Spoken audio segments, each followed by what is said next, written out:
Great, we're live. Hi, Gemma. Hi. Okay, this is the first time I'm actually streaming this within one household.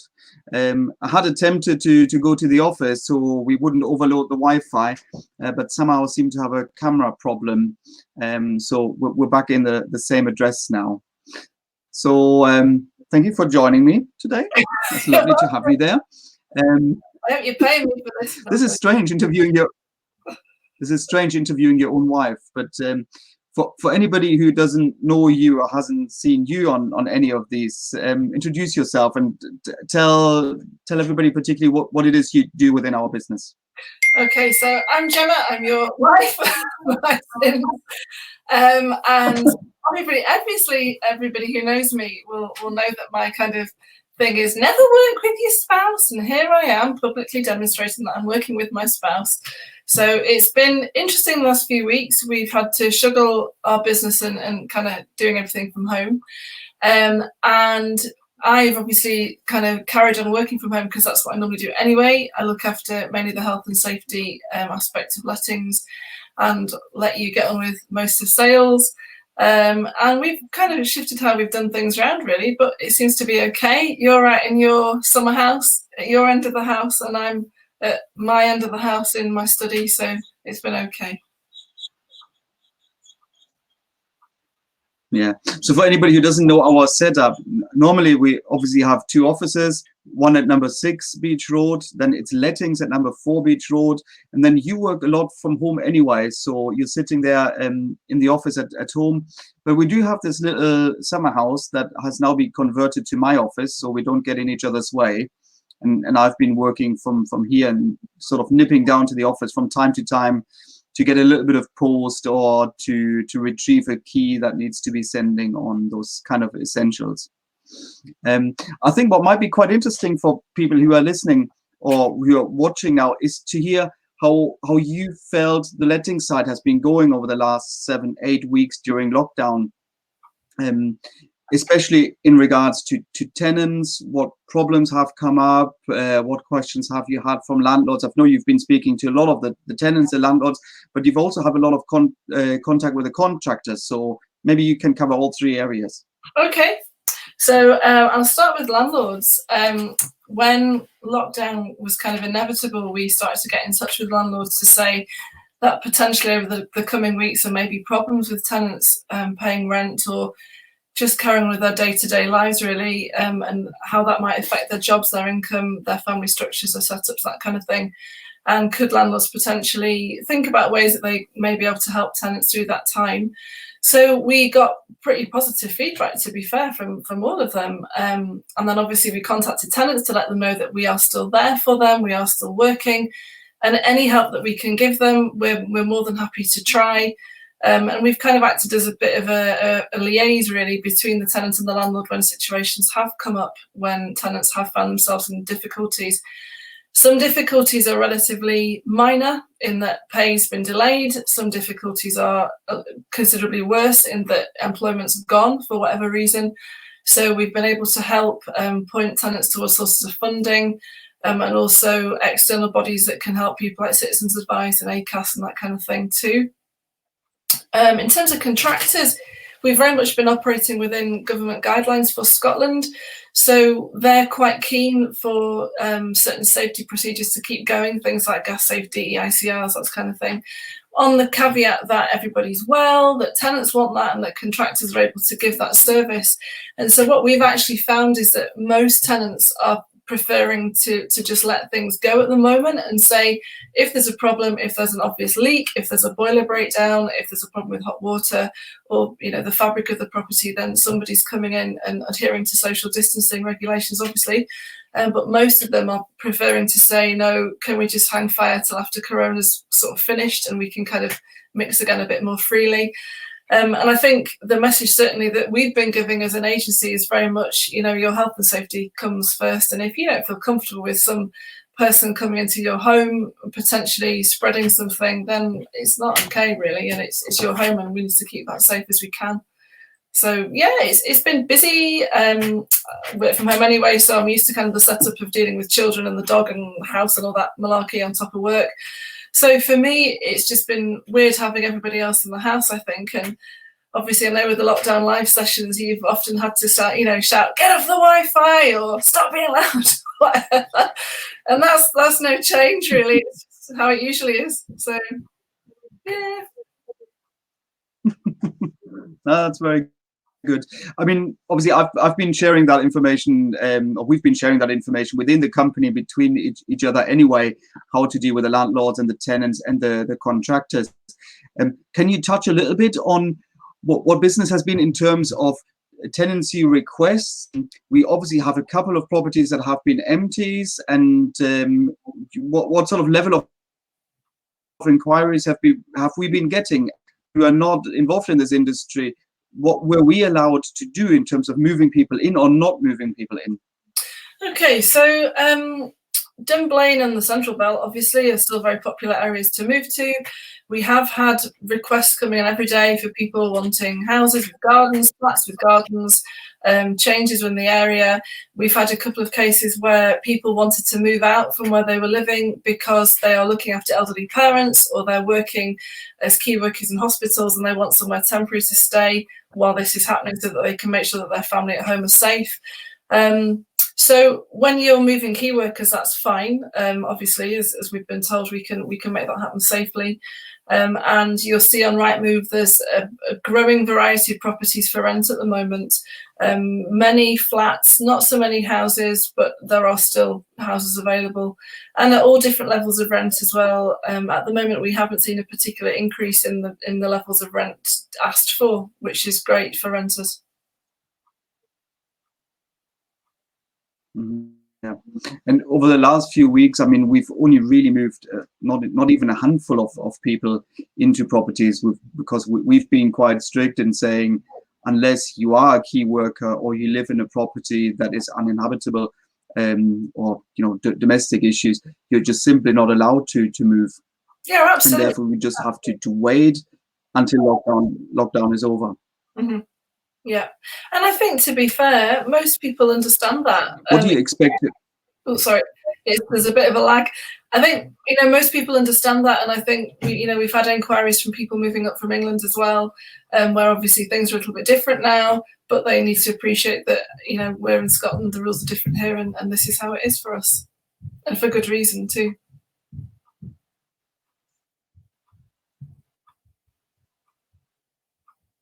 Oh, you've frozen. At the moment, we have strategies that would be ready to be rented out if and when the lockdown is lifted. What do you expect will happen when the lockdown has been lifted or partially been lifted? Do you expect there to be a run on those properties, or do you think it's still going to be a slow uptake?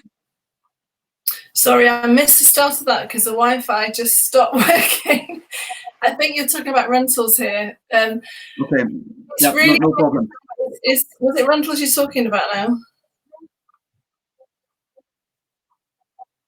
Yeah, let me ask you again. So at the moment, we have maybe 5 or 6 properties that would be available to rent if people only were allowed to move into a new property. What do you expect when the lockdown is over in terms of rentals? Do you think there will be an absolute run and these properties will be taken right away, or do you think there?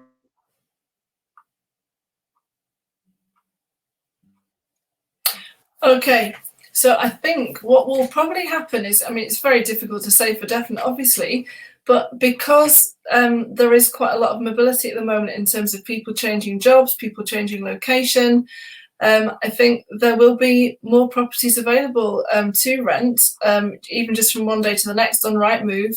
You can see that there are, a lot more today than there were yesterday. So I think that will continue, and I think there will still be tenants available wanting to move for various reasons. Now you've frozen again, which is not great. I don't think I can unfreeze you, unfortunately. I wonder if one of the children's on the internet. I might just bellow downstairs and say, "Jonathan, get off the internet." Hang on a minute. Boys,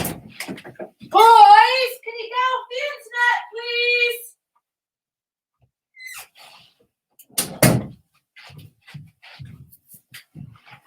See if that makes any difference. It may not. Who knows?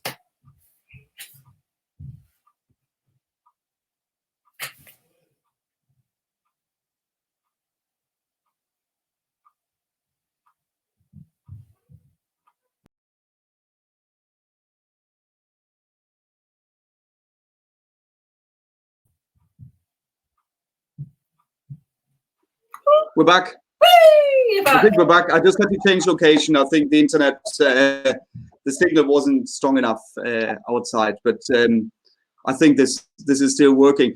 And let me just repeat that question. I was saying, what do you expect to happen to the properties that are currently empty and available? Do you think as soon as lockdown is lifted, people will go for it straight away, or do you think there will still be a lack in the market? I think it's really hard to say. There are obviously lots of properties available. I was just chuntering as you were coming in and out, so I'm not sure if anyone said this, but obviously with jobs changing and family structures changing as well, it's really hard to say. But, you know, certainly living where we live, properties don't generally hang around for very long, and the turnover is very good. You know, we can usually find really great tenants fairly quickly. So I'm as a landlord myself, I'm not overly concerned at this stage. You know, and we've certainly had an experience where one of our tenants had to make a very swift exit back to his country before lockdown happened. So, you know, that property again is waiting and ready for someone to move into. And, you know, I think it'll be what it'll be, won't it? But I think the main thing is to just try and be kind and be helpful. And if you get a tenant that says, you know, I really like this property, but it's a tiny bit too much rent for me. Is there any negotiation on that? Can we reduce it? Can we speak to the landlord? Then it's just about being human and helping that to happen, really. Because at the end of the day, we need somewhere safe and nice to live. Yeah, absolutely. And what have you found the hardest from a work point of view during lockdown? Living in a house of men. Totally, living at home with you lot has been horrendous, quite frankly. And okay. But I'm sure I'm no different to anybody else. You know, I'm used to working from home. I'm used to having my routine, my space, and now I come into my study and I sit down in the chair, and I'm up here because somebody taller than me has been on the chair. So I have to hoof the thing up, and then I'm finding my desk and all my stuff's been moved, and I'm looking for things that I've left out and it's not there, and just the same as everybody else, really. It's about finding a new rhythm, a new routine, and just trying to be patient and crack on, I guess. What else can we do? We're here for a while, so. Okay. How about you? How you found it? Because I know that you're kind of, you know, glued at the hip to the office. How's that been for you? Well, my setup, fortunately, out in the summer house is really quite nice, and I do get a bit more peace, I suppose, than you inside in the office. So it's been okay for me. I mean, I do miss going to the office. I miss just going next door to the beech tree to get a coffee, or, you know, to get a fresh baguette, or, you know, something that is sort of so part of my normal day. But I've settled in well into the routine, and I think the tricky thing might almost be now going back to normal when it comes. And it might come really quite quickly. I mean, for those who've read the news this morning, estate and letting agents in England are now allowed to go back to work. And that really was announced on Tuesday evening to happen on Wednesday morning. We don't know when Nicola Sturgeon will give us the green light here, but I guess there might be very little notice. So it'd be interesting to see how that happens and how quickly we can adjust again to going back to normal office life. Yeah. Because I think we've talked about this a lot amongst, you know, between ourselves and as a family, and I feel like everything has been pretty well explained. There's a lot of stuff on gov.uk for the Scottish government where, you know, they talk about possible scenarios for easing lockdown. I actually just put a thing on my Facebook this morning that was updated 2 days ago. And it talks about how a phased return to school might look like, how a phased return to business might look like. And I think they're under no hurry to do that. I get the sense England might be a wee bit different. I don't know. And I think obviously it's a hideous balancing act between health and the economy. But I feel like we will be given notice, and I think we will be given safe structures, because up to now we have.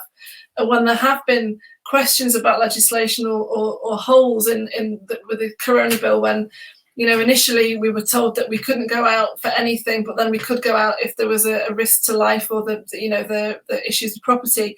That was clarified really quickly. So I do feel like there's an excellent dialogue going on, and I think we will be supported to make good decisions for the business. I really do. And who have you found to be the best, most helpful resource during lockdown for all things business? I wouldn't say just one single place, to be honest. I think where I'm getting my information from has changed a bit, if I'm honest. And I think the easy, quick go-to news sources have massively changed. And I've gone more to the FT, to Reuters, and not potentially the BBC, where I might have had a quick look before, because quite frankly, we've had this discussion. I found a lot of the headlines just to be inflammatory and really irritating. So I think as well, the industry that we're in a great network, and we've got people from Business Gateway, Invest in Sterling, people like SAL, Scottish Association of Landlords. They're at the end of the phone. Everybody's still working and everybody's really helpful. So if we do have a question, we can easily get an answer. You haven't mentioned Josh Fegan yet. Do you want to give him a shout out? Yeah, all right. So for anybody that doesn't know Josh Fegan, sorry, darling. So Josh Fegan, I think he's from Oz, isn't he? And he is a motivational speaker.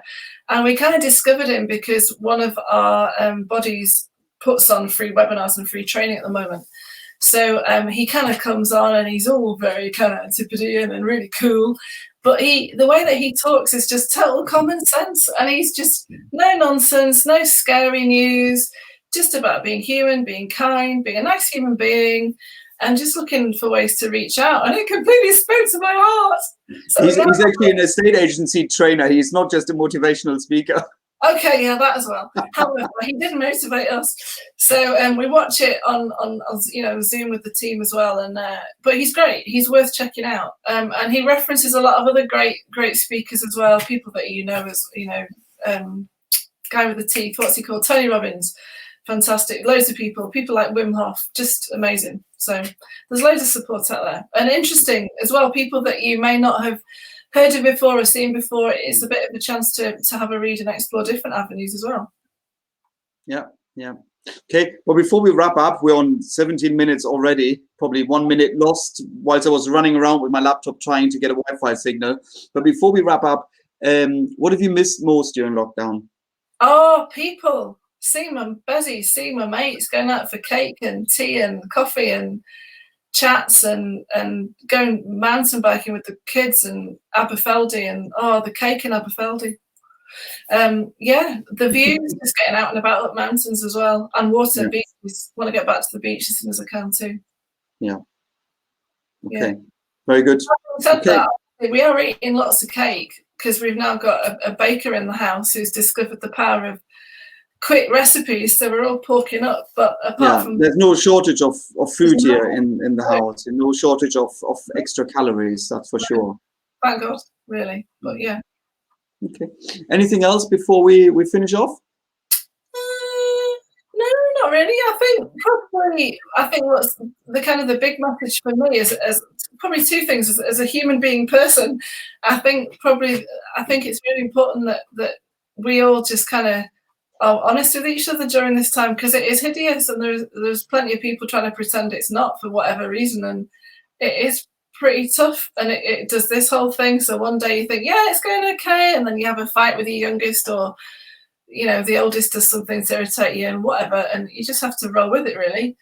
And I think as a business, I'm always saying this to you, we have tenants who are lovely people with families and responsibilities and jobs, and I do feel responsible to some extent for them and to make sure they're okay. And I've actually really enjoyed getting on the phone to them and chatting to them and just seeing how they're getting on and seeing what's going on for them and if we can help at all. So, yeah. Very good. All right. Well, thank you for joining me. I know you weren't desperately keen to come on this session, but you've done really well. Are you going to make me some lunch now? Because it's, food time. Yes. All right. Let's finish. And thank you, everybody, for watching live or watching the recording if you're tuning in later. Cool. See you tomorrow. Cheers, love.